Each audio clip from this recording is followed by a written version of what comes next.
get that done. Get that set up. Let's get these wires are all. Oh, I'm broadcasting. Oh no, I ruined the intro. Wait, I'm sorry. It's been a while since I did this, so I don't remember where I last left off. So, breathers. So, here's last time on Deconverted Man. Yeah. For example, that door. If that door was to open, that'd freak me out. What? You want me to go check it? I'll do that right now. What you say? That you only meant well, 'cause you did. What you say? That it's all for the best, 'cause it is. What you say? That it's just what we need. You decided this. What you say?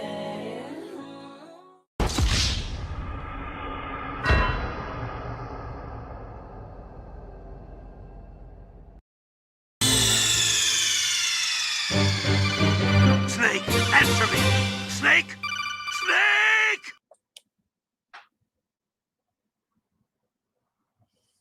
Anyways, so let's go back to what I was doing and do that, and we'll look at that, and I'll complain, and it'll be a thing, and that let's just do this. I don't want to talk about what happened last time. All right. Willing to follow needs. Our explanation needs to account for all four of these historical facts. Well, they're not historical. But here's the thing. Every naturalistic attempt, meaning non-supernatural, every naturalistic attempt over the last 2,000 years to explain these four facts has been universally rejected by contemporary scholarship. Understand this. And this is an area I have devoted nearly 40 years of my life to studying. Oh, what a waste of time. There is not one single naturalistic theory that is able to explain all of the known historical facts of the case.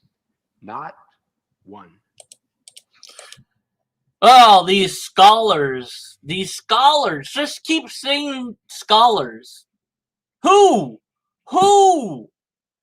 And it, but so what? Why? What's their criteria?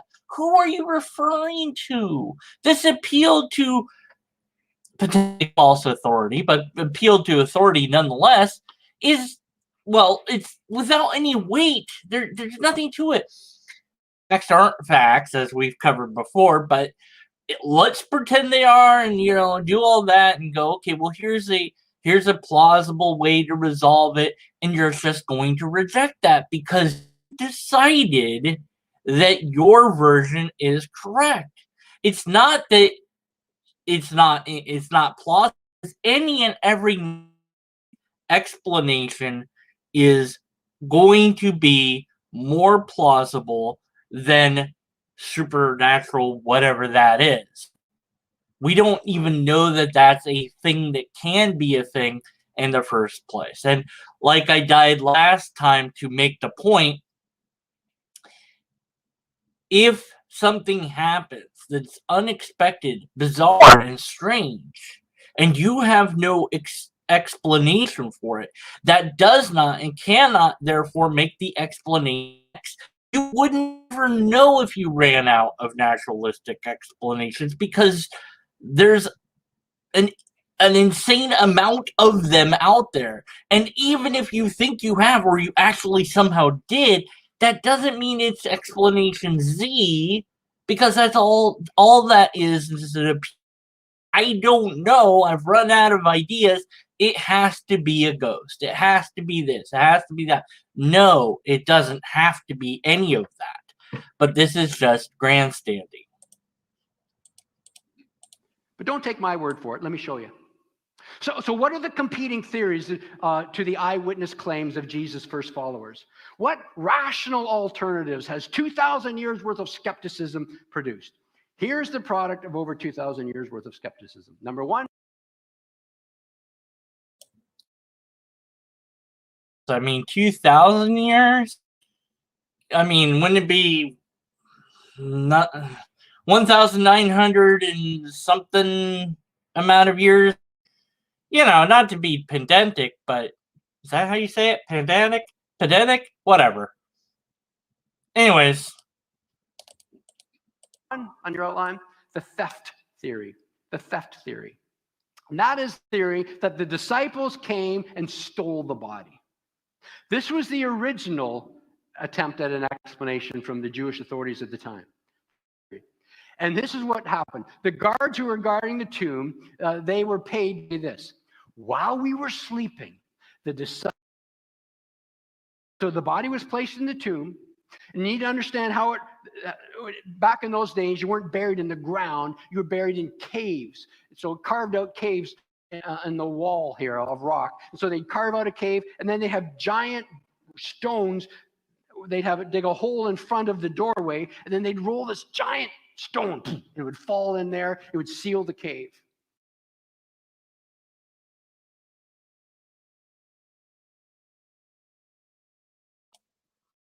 There actually examples of this type of tomb in those ancient times outside of the Bible stories? Probably, possibly, you know, and if I was doing a course about this, I would show that we have examples of that verified by archaeology.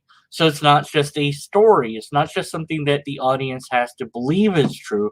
They can verify it's true and then give them the resources and ability to verify it for themselves. Say, look, don't just take my word for it that these tombs were a regular occurrence. Here's the evidence for it. But we're not going to do that.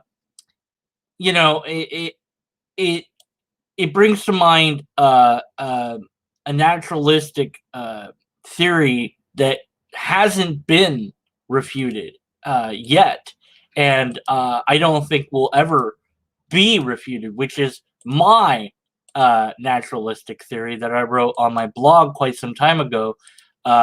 Jesus was eaten by his followers. Now, I know you might say, well, come on, deconverted man, you don't really believe this. Well, why not?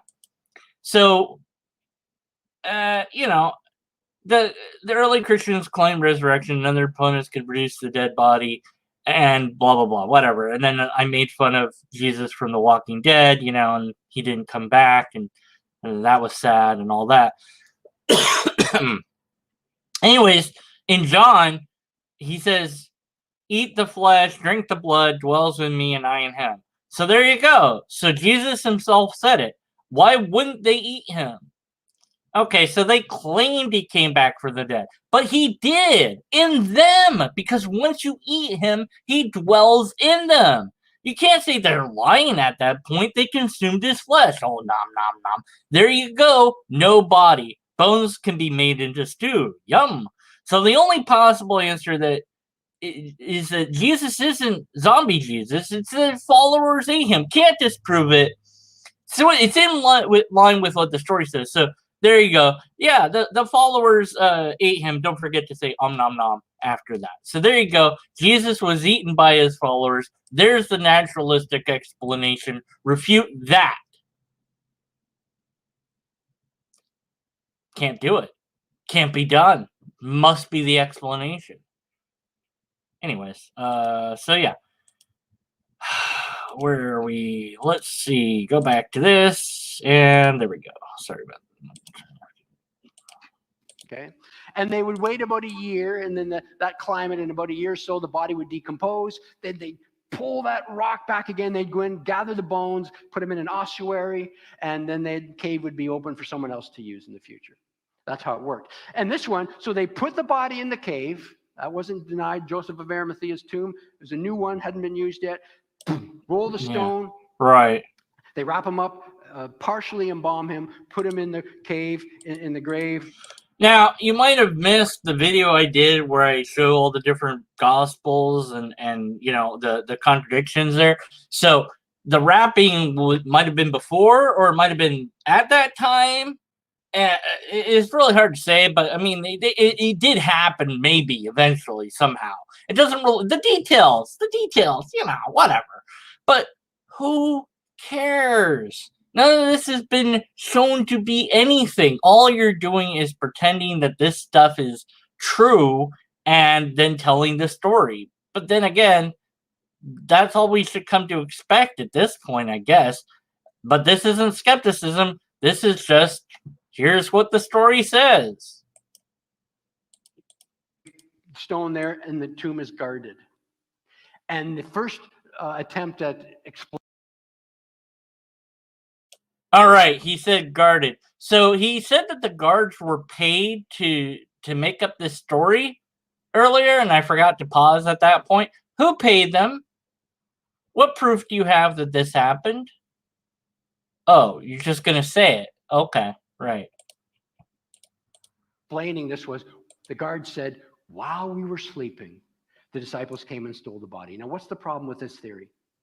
Well, hold on. Do you mean the same guys who hid when Jesus was arrested, shrank from a woman's accusation around a campfire? Sorry, ladies, but seriously. And were too afraid to even claim Jesus' body? These guys suddenly conspired to steal the body and to make up a resurrection story? Seriously? I'm not sure that works. Let's Why not? Okay, maybe they were afraid, but if the guards are sleeping, then there's nothing to be afraid of. If there was indeed guards, or one guard, depending on which gospel has it right. And some of them don't mention guards at all. So, and why would they be sleeping? Guards aren't allowed to sleep. That's not done in the military. So they wouldn't have been able to get the guards wouldn't have said that they were sleeping, because they would have been punished for sleeping on the job. So the story that the disciples took the body, being something that the Jews or whoever said happened on, is itself a story.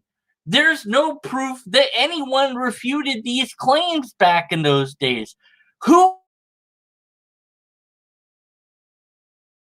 I resurrected? Who cares? Doesn't matter.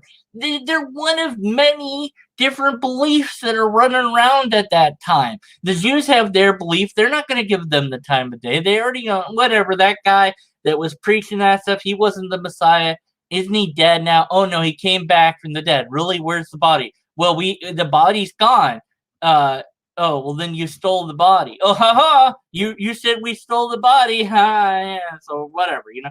But it's just apologetics about what might have happened in the past, which you haven't shown at any point to be true to any degree, or why we should think it's true.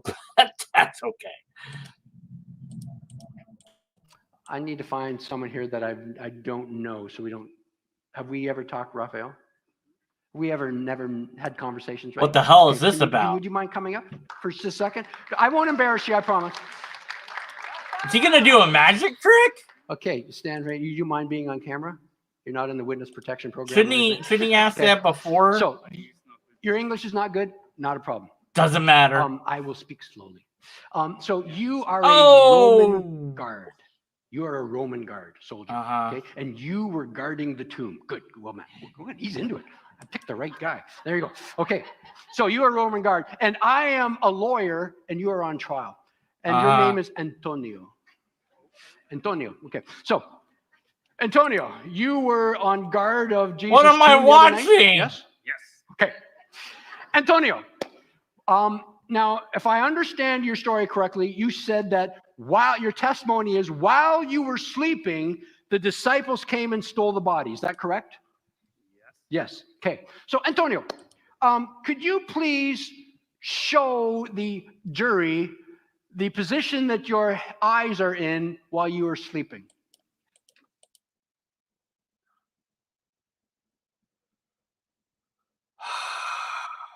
This is sad. Okay, so they wouldn't know it was the disciples because they would have been asleep. Right. Yeah. So it could have been anybody then. But somebody did it, right?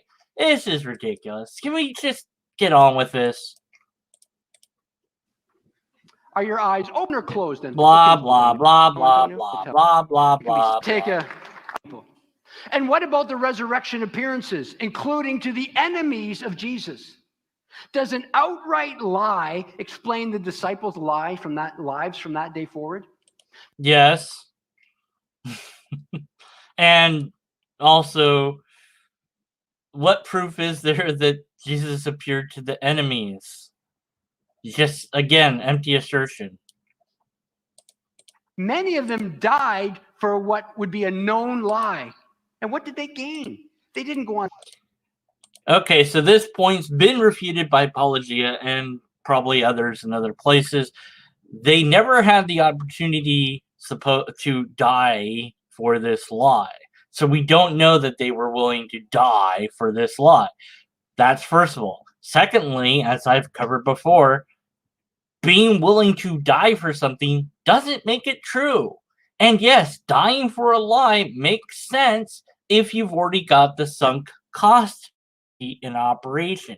If you put your time, energy, your whole everything into this thing, and then you told the lie, and suddenly you were put in the position of tell us the truth or die, it might be preferable to die, because if you tell the truth, then what? Well, you're just going to become an outcast to the rest of the followers, the in group. That's one. You might get written out of history. That's second. And third, there's no guarantee that telling the truth will save your bacon anyways. So you've been lying this whole time. Why not lie some more? Now, there's been studies done with young kids, and this is really interesting. Young kids that when they actually have developed lying abilities, the ones that are in strict, like Catholic type schools, where your things are controlled and monitored and whatever, these kids are really, really good liars. And the ones that are just in non-Catholic schools, they're okay at lying, but their lies are less complex and explanatory. So the idea is that the more pressure you put on telling the truth all the time and behavior and whatnot, the better of a liar you're gonna get. I don't want to tell my own stuff, experiences from my life too much, but I did deal with a very young person who I knew, absolutely knew, was telling me a lie. And I said, look, I know you're lying. I have proof that you're lying. Just tell me the truth. And they continued to lie. It's easier and it's safer. You are petrified of the truth at that point. You think something horrible will happen when you tell the truth. When it's like, just tell me the truth and you're fine. You're done. We're done. No, it didn't matter. The more you punished them, the more you threatened them, the more they would continue the lie. It's just how the brain works. Now, of course, adult brains are more complex than children. I think we would grow out of it, but not everybody grows out of this sort of thinking. And then, let's see, the historical reliability of the Gospels. Let's just take a little detour here. Now, of course, Wikipedia, yeah, okay. But who are these that he keeps referring to all agree on these so-called facts anyways? And, historical reliability used in biblical studies. So that's one telling point to me. It's not used for other things, just for the Bible. So it's being specially treated, right? And then it's an ongoing debate, so not everybody's agreeing. All of antiquity agree that a human Jesus existed, and there's a couple of different citations for that. But scholars differ on the historicity-specific episodes described in the biblical account of Jesus, and the only two events subject to almost universal assent are that Jesus was baptized by John the Baptist and was crucified by the order of Pontius Pilate. And in their citations, but the nativity of Jesus and the miraculous events, including the resurrection, are not agreed upon. And there's several different resources for that. So where is this all people or all scholars see on these 4 facts?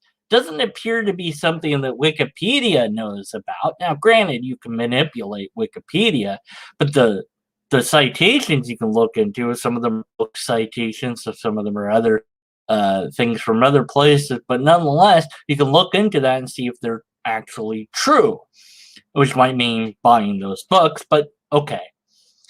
So, where is your list? Why don't you have this citation? And this again and again, this is constant throughout, is just saying things as if they're true. Now, another sidetrack, but important, I think, is let's look at Broadway Church, because that's where this guy is a pastor of, and let's just see what they say about themselves. I think that this is important. We devoted followers of Jesus. That's their mission. Their core values. They're Christ-centered. Everything we do must move people closer to the image of Jesus Christ. The core content and character of every ministry must be biblically based. Blah, blah, blah, blah, blah. I don't care about that. Whatever. Okay. So, all right. Some of the, okay, being generous is good, but again, you have to sprinkle God in there, and you have to, we strive to understand and creatively speak to our times. We will intentionally engage our world so we might positively affect the world. Okay, yeah. Okay, but the point is, that's a statement of belief. That is a while back, I got a message on one of the many threads that I poke my head into on YouTube, and somebody was like, asking me this sort of questions of whatever it was that went out of my head now. Man. Anyways, let's just go back to the video, because I don't remember what I was there. So that's great. We're just going to edit that part out and pretend that didn't happen. Okay, we'll go on this tangent, and then we'll back to the video, okay? 5 more myths about Jesus is what I want to call this. Of course, links to all these things are in the description. So Jesus was born in Bethlehem, and it goes over the problems with this. And it seems that the story was written to be contrived to have him wind up being born in Bethlehem, because it then would fulfill a prophecy. Jesus is an only child. That's not really that important to me, but yeah, it is important to some people. Of course, Mary didn't stay a virgin. That's important more maybe in the Catholic Church than it is in non-Catholic Church. Jesus had 12 disciples, so that's interesting. It's based on a misunderstanding of the category of Jesus' followers. And so there's different categories and whatever, and so try to name all 12, it's very difficult to do. Matthew, Mark, Luke, John, Paul, but Paul came later, so whatever. And then, of course, Jesus had a trial before Pontius Pilate. What it says on this is really great, because Pontius Pilate was renowned for sending his troops into the street of Jerusalem to slaughter Jews whenever they disagree with slight of his decision. In his 10 years as governor of Jerusalem, Pilate eagerly, without trial, sent thousands to the cross. So no trial, which is mentioned in the Gospels. There's a trial of Jesus. The Jews lodged a complaint against him with the Roman emperor. Jews generally did not receive Roman trials. So again, there's a Roman trial. So that wouldn't have happened. Let alone Jews accused of rebellions. Jesus couldn't have gotten a trial. So the notion that Pilate would spend a moment of his time pondering the fate of yet another Jewish rabble-rouser, let alone grant him a personal audience, beggars the imagination. Plus, the idea that he would offer another person to be set free instead of Jesus, that wasn't a practice done at all. Plus, other persons. It's of course conceivable that Jesus would have received an audience if the magnitude of his crime warranted special attention. But any trial, Jesus would have been brief and punctual. I can't say words today. Whatever. Its sole purpose to officially record the charge for Jews being executed. So they wouldn't get the trial that's mentioned, and then of course Jesus being buried in the tomb. This is, not done. It's a capital punishment. There's a reason for it. They were almost never buried. The point is to humiliate the victim and frighten witnesses, and the corpse is left to be eaten by dogs and picked clean by birds of prey. The bones then is thrown into a trash heap, which is how this place got its name, the place of skulls. So why there's no body is because it simply was devoured by animals. There was no body to retrieve. Jesus wasn't ever put in a tomb. You can say until you're blue in the face that scholars that you have not listed and will not list all agree with this, and it's still going to return null and void when the fact is, no, that's not how it would have gone down. But you needed to go down that way. Now, why should it matter? Let me say this. If you're going to have a miracle comeback, why does it matter that the body is being preserved? Why does that matter? Why isn't it okay to have Jesus be consumed or begun to be consumed by animals? And there's more crying, more sadness at this event. And then for him to be back, man, that would be impressive, right? Well, here's my thought. Jewish culture, Jewish beliefs have this idea about the body and that it's needed in some respect.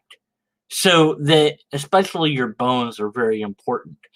And some Jewish people, and I have to dig for these resources if you want me to prove these points to you, and I'm happy to do that. Leave me a comment if you want me to do that.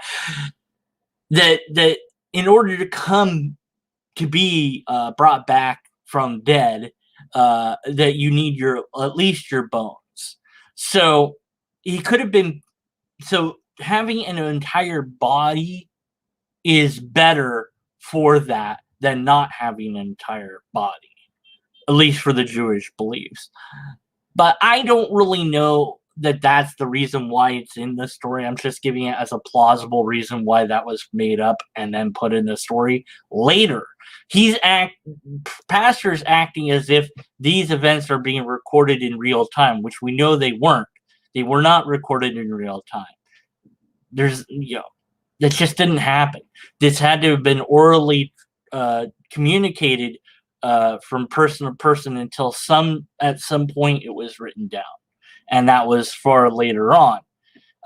If it had been immediately written real time, that would have been interesting, but we don't have that, and we don't even, and the writings themselves don't say that that's what's going on. So, that's a problem, but whatever. On Oprah, they didn't get a book tour.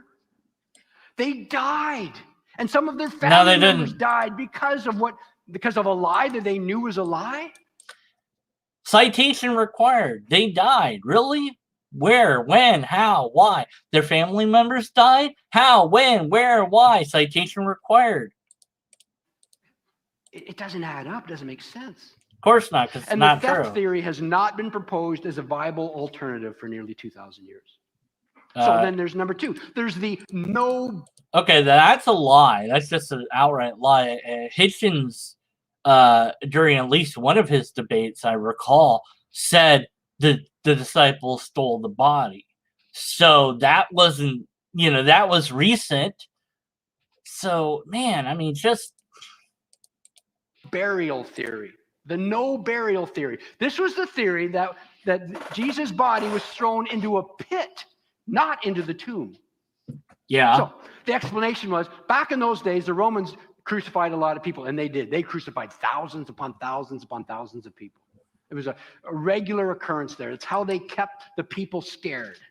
And what they would do is they wouldn't bury all the crucifixion people who had died, victims of crucifixion. They would actually dig a big pit, and they would toss the bodies into a pit.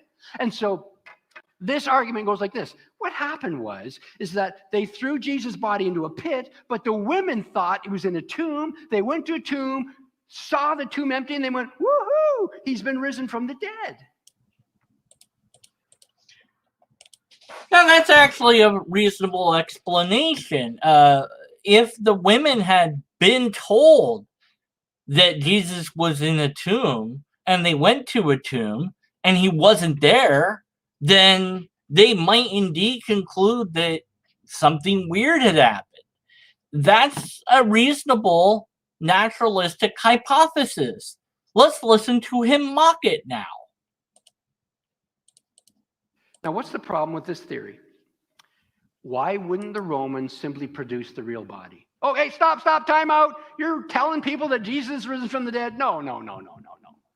Come with me. Mary, other ladies, come here. You went to a tomb. He wasn't in the tomb. Look, there's the body. See right there? Now, this is where your personal incredulity shows. Okay.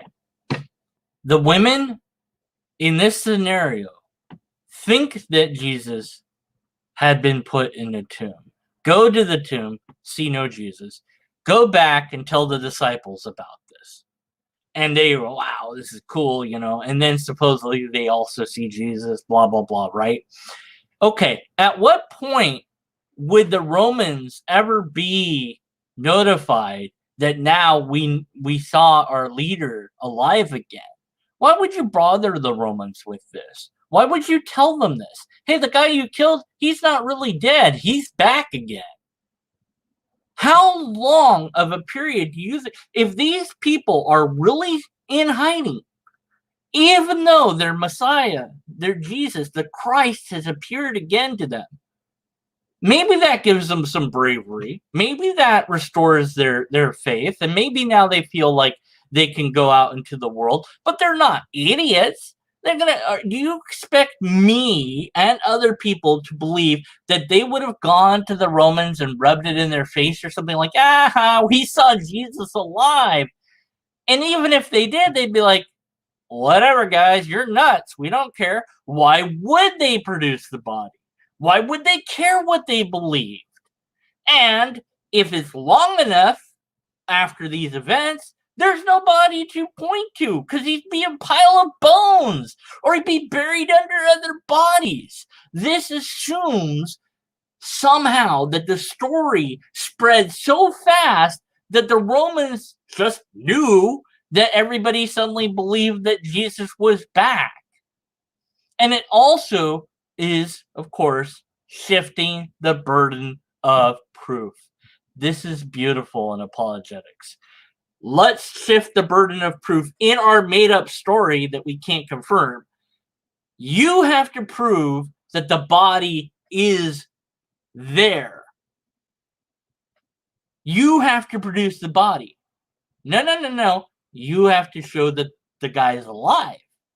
No. You have to produce the body to show that he isn't alive.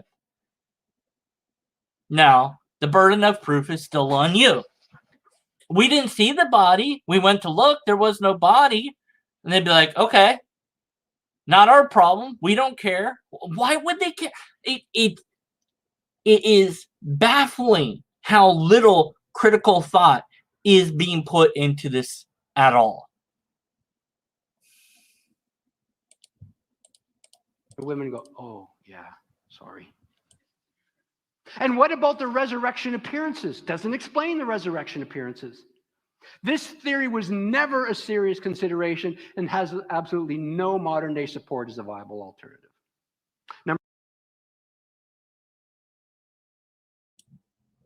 Really? Okay.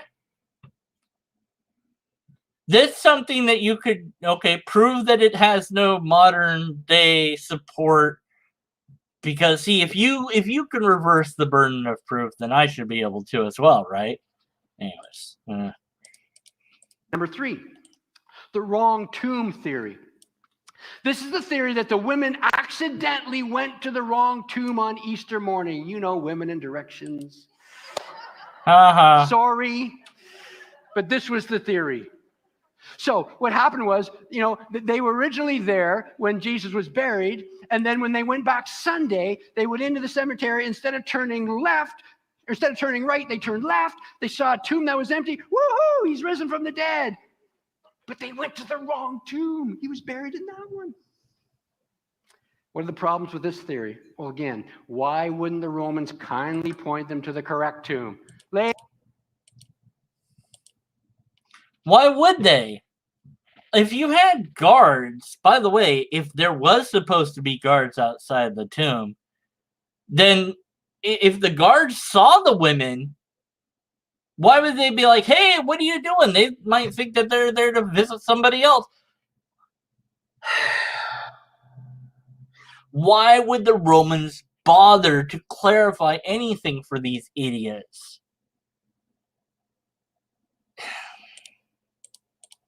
Ladies married, come on. Once again, look, roll the stone away. See, there he is. Oh, sorry.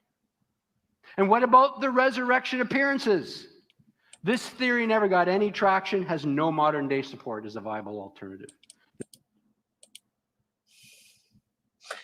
The resurrection appearances you keep referring to, of course, are the unproven assertions of the Bible. So why does that matter? Anyways, you keep saying that this has not been, accepted or whatever by modern stuff or whatever. Yeah, you don't accept it. So what? Number 4, the hallucination theory. The hallucination theory. This is the theory that the resurrection appearances were mere hallucinations. Yep. The disciples, the followers of Jesus, were so traumatized. They were so grief-stricken. They so wanted Jesus to be the Messiah that they actually hallucinated. They actually so wanted to believe this. It was wish fulfillment that they thought they saw him, but they didn't actually. What are the problems with this theory? Again, if that was the truth, why wouldn't the Romans produce the body and end all the hallucinating? This is ridiculous. Again, with the Romans, why would they care? Why would they care? You're talking as if the Romans are chilling out, hanging out with the disciples when Jesus appeared to them or whatever, right? Like, they're off doing their Roman stuff, okay? By the time that they became aware that people believed that they had seen Jesus or somebody saw Jesus, by the time that the news got to them and they're like, well, we could just produce the body. Body's nothing but bones. What are we going to do? There's no body to produce. Okay? If they threw it in the pit, which they probably would have done. The Romans, by the time this got to them, wouldn't have been able to disprove it. And this is assuming that they wanted to disprove it. Why would they care what these idiots were saying? And at this point, I'm calling them idiots. I know. Come on. I'm getting irritated. These guys, like, we saw our Savior come back from the dead. Woo! And you'd be like, that's nice. Why would they care? Why would they need to refute it? They wouldn't. They wouldn't care. Why would they? Why should they care about this? If they don't believe it themselves, they don't need to disprove it to these guys. And even if they did hold up whatever remained of Jesus' body and go, nah, he's right here, those people aren't going to believe that anyway. Somebody, nah, that's not Jesus. Because cognitive dissonance is a thing.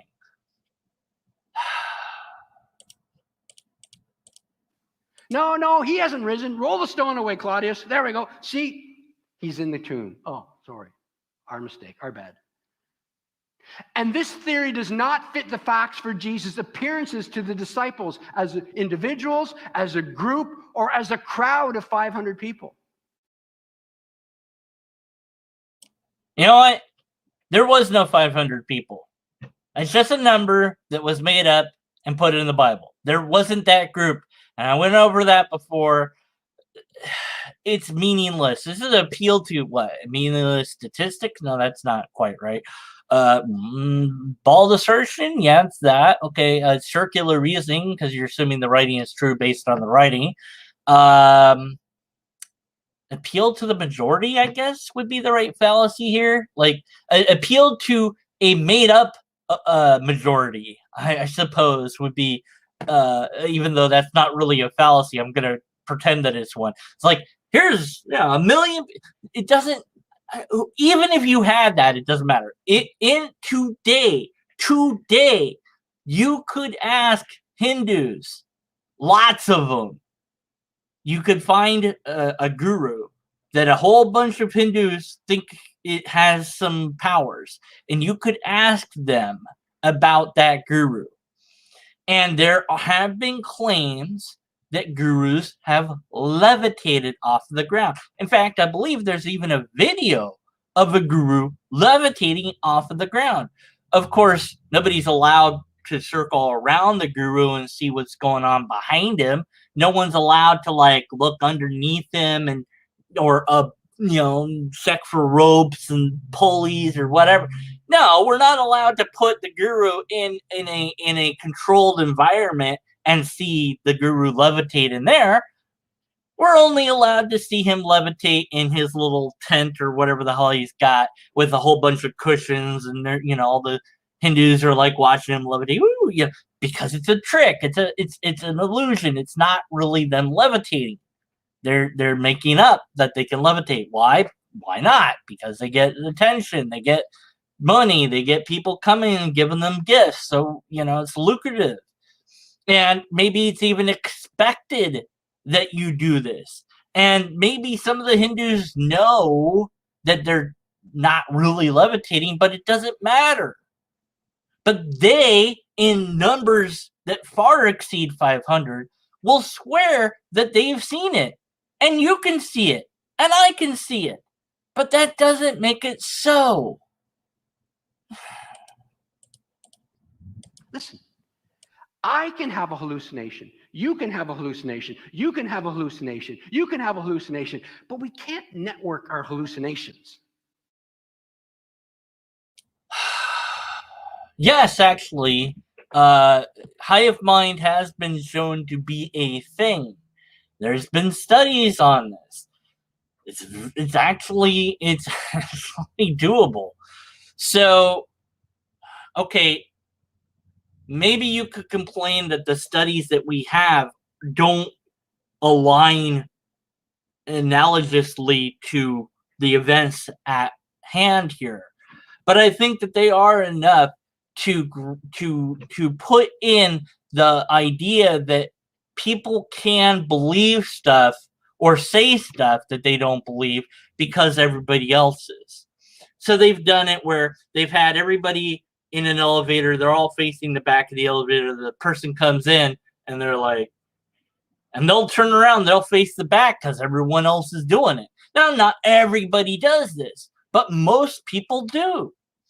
And you have a different scenario where you have a group of actors, usually about 4, maybe 4 or 5, and they'll do a very simple test with lines, usually which line is the longest. And the first time they go through, everybody gets it right. Maybe even the second time they do it, everybody gets it right. But then the next time they do it, all the actors say the wrong answer. They all say the same wrong answer. And then it comes to the real person. He or she doesn't know they're actors, and they're like, and they'll usually say the wrong answer. Sometimes, very rarely, they'll say the right answer, but most of the time, the majority of the time, they will agree with the group. Maybe the group knows something I don't, and then they'll continue to do that. And then you can get even more interesting. You can slowly remove the actors and add in more non-participants into it and have everybody at the end of it. You have a room full of 5 people who all are saying the wrong answers to this test.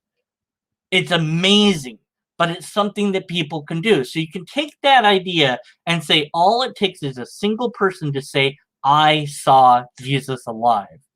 And say it in the group room that you all chill out in or whatever. Or maybe you just say it quietly.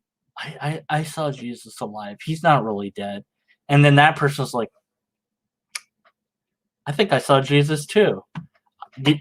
We saw Jesus. Now you've got 2 people telling the next schmuck that they saw Jesus. And that person's like, well, I mean, why would they lie? Maybe oh yeah, there he is. I saw him too. I saw him too. And before you know it, everybody's agreeing. You also have the stupid Ouija board, which of course is just, nonsense toy. But you can have a group of people all interacting with this, what's it called? The placenta, I think it is. And somebody is usually moving it, of course. But if everybody's working at it, it doesn't seem like any one person is moving it. So you all come to believe that it's saying something, even though it's not. And eventually it does begin to talk to you because somebody is controlling it. Maybe not consciously, or maybe the group is. Then you have the different things where have you ever seen the light as a feather, stiff as a board thing?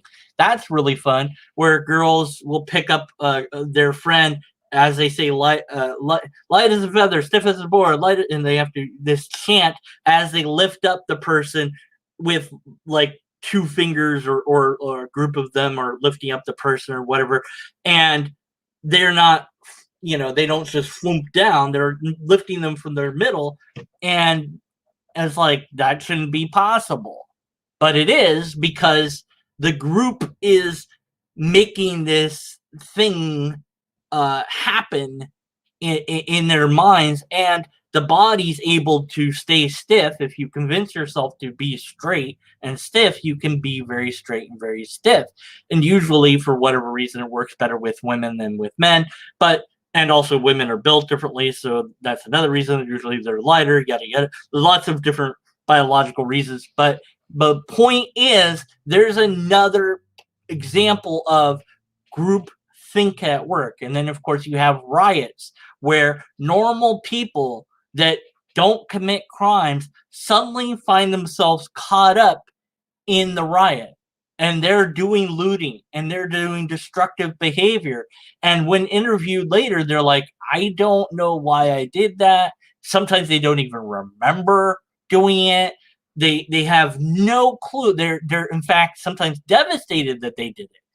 Why? Because the group mentality takes over. If you're at a concert, you might experience this. Try not to sing along at a concert when everybody else is singing. It's really hard. Unless you don't know the words, it's really hard. Try not to stand up when everybody else is standing. It's really difficult because you want to be part of the group. You want to partake. One little light goes on, and of course, it used to be lighters, but now it's cell phone lights. We're at the Weird Al concert a while back, and everybody had their cell phone out and the light on, and everybody was doing it, and everybody was waving it back and forth, and it's like, we're all doing it. Yeah, and I didn't have one to do it with, but I was just doing that, everyone's doing it. Of course I'm going to do it. We're all doing it. This is a thing we're all doing. And it just feels good. It feels right. That's human psychology. So, yes, it's extraordinarily plausible and possible that you could have a group, and you're assuming that they're a group, by the way. You don't know that they're all grouped together. I envision them in one big house where 11 of them are hanging out, all afraid. Maybe it would only be 2 in one house, and then, you have them over here and wherever they live. Because why would you all hide in the same place? Or maybe they're hiding in a cave or whatever, right? But you just picture them all together. But you don't know that. You don't know that they're all together. You only know they're in hiding. So all of this assumes things that the story doesn't tell you. But to deny human psychology is and set that aside and that's been dismissed. This doesn't happen. It does happen. Things like it do happen. And all the disciples had hallucinations at the same time. They touched him. 500 people at one time. They ate food with him. He served food to them. Plus, preconditioning is a major factor in hallucinations. And this theory doesn't fit the facts regarding the state of mind of the disciples. For example, James, Jesus' brother, who was not a follower of Christ when Jesus walked the earth. In fact, James said that his brother, he called Jesus crazy at one point, said he's lost his mind. Until Jesus appeared to him resurrected after Jesus' death. It doesn't explain Saul of Tarsus, who became Paul. Saul wasn't wishing Jesus was alive. He was killed. No. We're not covering Paul again. I already covered Paul last time. Everything and anything Paul says is completely irrelevant. He's a madman that pretended that he saw Jesus, as far as I'm concerned. Anyways. Killing Jesus' followers. He was glad Jesus was dead at the time. It doesn't explain. He had no preconditioning, no wish fulfillment whatsoever. And besides, when one has a hallucination involving a deceased person, one doesn't take that hallucination as a sign that the person's alive, but as a confirmation that they're dead. This theory was proposed in the early 20th century. However, I'm not aware of any modern evidence among New Testament historians or scholars to support it. Finally, New Testament scholars. Of course not. Of course not. If you've dedicated your life's work to the New Testament, are you going to be the schmuck that's like, it's all bullshit? Right? I think of maybe 2 that did that, Richard Carrier and Bart Emmerman, whatever, right? Like, yeah, they spent, but those are the exception to the rule. The rest are gonna be like, nah, this is all true. It's like saying, all the scholars of the Quran, they all agree that the Quran is true. Of course they do. Now, what other scholars, of course, sticking in that scholars that aren't New Testament scholars again, without any reference to anybody. And you don't even give us a list of the New Testament scholars to follow up on. How pathetic. In debates and so on, people will allude to the hallucination theory, and then when you say, so are you a proponent of that theory? Oh, no, I'm not, but it has to be considered. But you don't believe it? Oh, no. Because the truth is that this theory has the most problems with it of all the theories. No. And then there's number 5, the swoon theory. The swoon, S-W-O-O-N, not zero, S-W-O-O-N, swoon theory. This is that Jesus only fainted on the cross. He kind of like went into a coma. And he resuscitated in the cool tomb and he escaped. Some of our Islamic friends have proposed this over the years. So the theory goes like this, is that Jesus...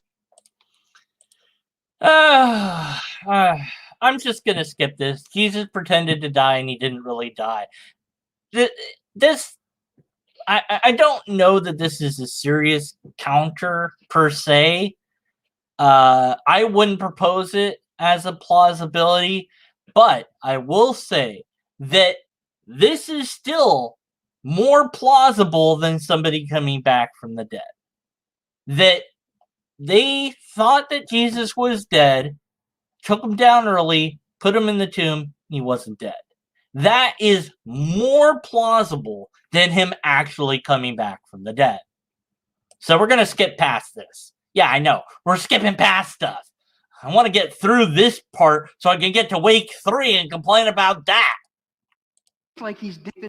Then Joseph of Arimathea had Jesus' body checked to ensure that he was dead. But they made a mistake twice. Tomb, they guard it. He somehow unwraps it. It is beaten back. Remember, of Nine Tails, where it's a leather, it would grow organs. Asphyxiation. You would, and then you have to push yourself up on your, and then you'd fall down like push yourself up. Asphyxiation, which is why when they wanted to speed up the process, they would break the people's legs. The other two, because it was almost Sabbath, and the Jews wanted these bodies down by Sabbath. They checked Jesus; he was already dead. They stuck a spear in his side, and out came blood and water together. A sign that his pericardium and aorta had been pierced. Wow, bonus points for knowing the anatomy. But I don't care. This is all just stuff that the story says. Medical community tells us he was dead. But he's wrapped up, and he actually wasn't dead, apparently, according to this theory. He's wrapped up, and inside that tomb, he unravels the gauze and the cloth. He gets up on his nail-scarred feet, and with his beaten inside the tomb, to the disciples, and they all celebrated, and he was never to be seen again. Well, Jesus does bugger off quite quickly after his supposed resurrection. Reading that his interaction with people after he supposedly resurrected, he seems to teleport now because that's a thing that he can do, I guess. But other than that problem, Jesus doesn't really seem to do that much after he returns. He says hi to the disciples. They're not sure that it's him. He says hi again. They're still not sure. He says hi. My character, the Doubting Thomas dude, because that's me, except I would be more doubting than Thomas was. Doubting Thomas is just written in as a construct straw man of a skeptic. But at any rate, that my guy, he pokes Jesus in the holes, and he's like, yeah, okay, now I believe, And then Jesus says the whole thing about you're more blessed if you believe without seeing, because faith is good and skepticism bad. But anyways, and then he supposedly appears to the 500, but that just kind of happens and it's done with real quick. And then he does, in fact, just kind of bugger off back into heaven. Why? And also, I have questions like, did his physical body go to heaven? Like, now, I've heard the story that Jesus, like, goes, like he floats upwards. Heaven's up there? Like, where is he going? Into outer space? Where is he going that's up? That only makes sense if heaven is in the clouds or is in our dimension, in our realm. Like, maybe it's an alternate dimension, but you have to get there by going up, like, or something. Like, why couldn't he just go, like, just disappear? Why does he have to float up? And how does a physical body exist in heaven where supposedly all you have is spiritual stuff? Isn't heaven beyond time and space? Or is heaven not beyond time and space? Where is heaven located? How does any of this work again? Anyways, we're not going to get answers to those questions. That makes sense to you? Yes. I'm not aware of any contemporary historians or New Testament scholars that subscribe to this theory. Of course not. Folks, that's it. That's it. If you're a skeptic or an adherent of another religion, you have to choose from one of those theories or propose a different one at a microphone tonight. Jesus' followers ate the body. Man, I wish I had been there. And of course, this was done like a couple years ago before COVID hit. Now, that would be an impressive miracle. Let's have Jesus make COVID-19 gone. Just like that. No more COVID-19. No more COVID anything. Just gone. Poof. Gone. Just erased. Anybody that's currently sick with it, all of a sudden, it's gone. Now, they might be sick with other things because of that, but it's gone. Just gone. Instantly. Worldwide. And when that happens, the moment it happens, a huge voice rings out in different languages across the world. Jesus did this. That would impress me. I'd be like, what the hell just happened? I just heard Jesus did this. What's going on? I'd look around. What's going on? I don't know. Hear on the news, COVID-19 suddenly doesn't exist anymore. People are baffled. Businesses reopened. Social distancing is over. Everyone's celebrating and having ginormous orgies now. Sorry, wait, what? No, I need to stop thinking about that. Anyways, that would be cool. That would be a good miracle. Happen now in modern day. But no, Jesus buggers off and vanishes from the scene. As far as proposing, nobody's going to come up to the microphones to propose anything.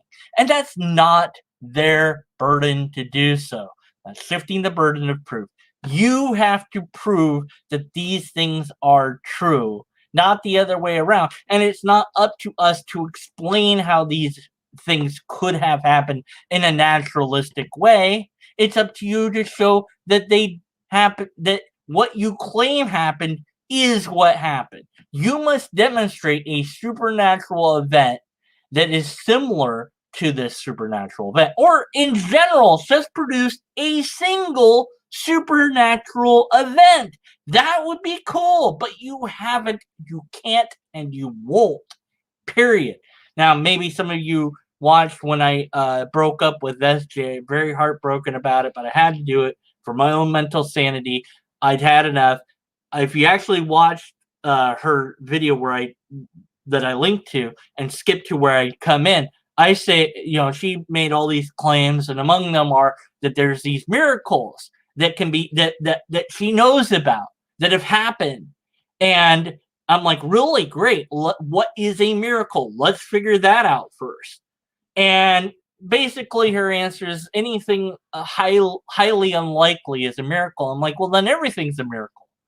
Because the fact that I and you are alive right now, if you went and you sat down and you calculated how many different ways Americans can die from, like percentage of deaths in the bathroom, like, whatever percent that is, of slipping in the tub, whatever that is, and choking on food, and added all those percentages together. And if you took a drive today and you're still with me today, you beat the odds. So if you added all that together, it'd be like, I don't know what number. It'd be a stupidly huge number. Maybe somebody wants to do it. That'd be cool to see the math and see how they worked it out. But it'd be like huge number. I'm going to say millions. Might be more than that. Might be less. I don't know.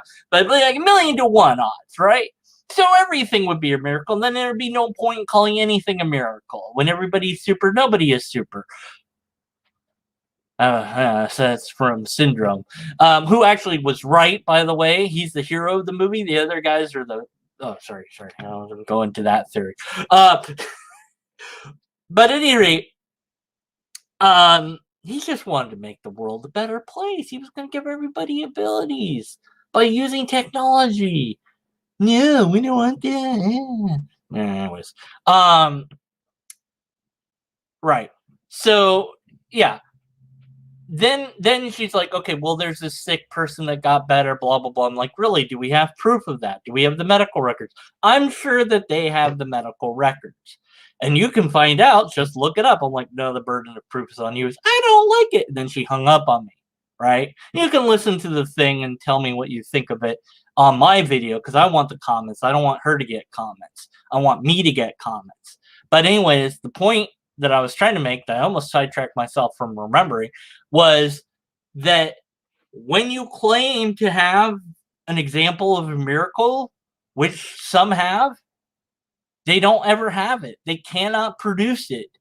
So you want to say that somebody getting better from some disease is a miracle, which I don't know that I would call that a miracle because it happens. But this person supposedly had MS or whatever, and they were like on the verge of death or whatever, and then they got up and were fine like immediately. If you had those medical records, all of them, and you had the doctor reports, all of them, and you had a audio, video recording of the events at hand of them standing, that would be interesting. I don't know that I'd call it a miracle, but at least it would be something worth looking into to some degree. But they never have it. They have empty assertions. We have not been shown a demonstrable, demonstratable miracle event, period. Not once, not at all. Hasn't happened, will not happen. Even getting the definition of what a miracle is from the believer, it's like pulling teeth. Forget about it.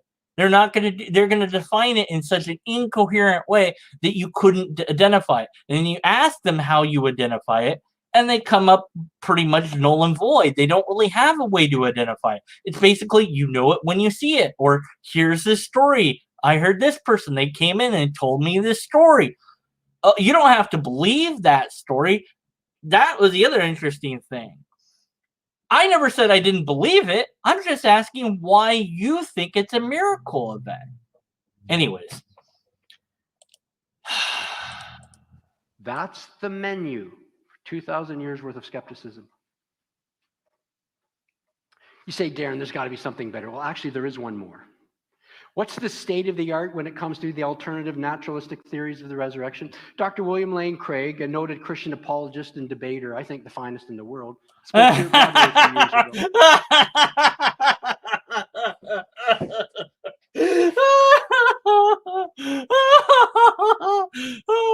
ago.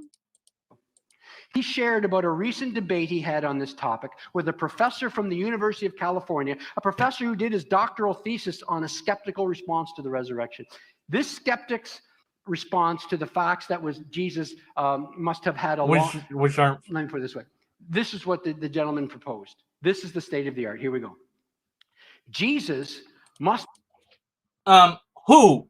Can we get a name? Can we get a name? Who? Who are you talking about? So I can check. William Lane Craig talked to somebody recently. Who? Must have had a long-lost twin brother. I'm serious. And yes, this is another thing that has appeared as a naturalistic explanation, that Jesus had an identical twin brother. As far as him being long lost, he doesn't have to be long lost. He simply has to be out of the public eye long enough for it to matter. Have him reappear after the other person dies. That will be amazing. And people will be fooled. You might say, well, why would you do that? I don't know. Why not? For money, for profit, for fame, for glory, for any sorts of reasons. It's hard to know what the motives of somebody that's a cult leader or wants to become a cult leader has in mind. But regardless, since you didn't name names, I don't know who you're talking about. So I don't know that this happened. And again, you're just saying, here's another bad example, or what you think is a bad example of a naturalistic explanation that you think fails.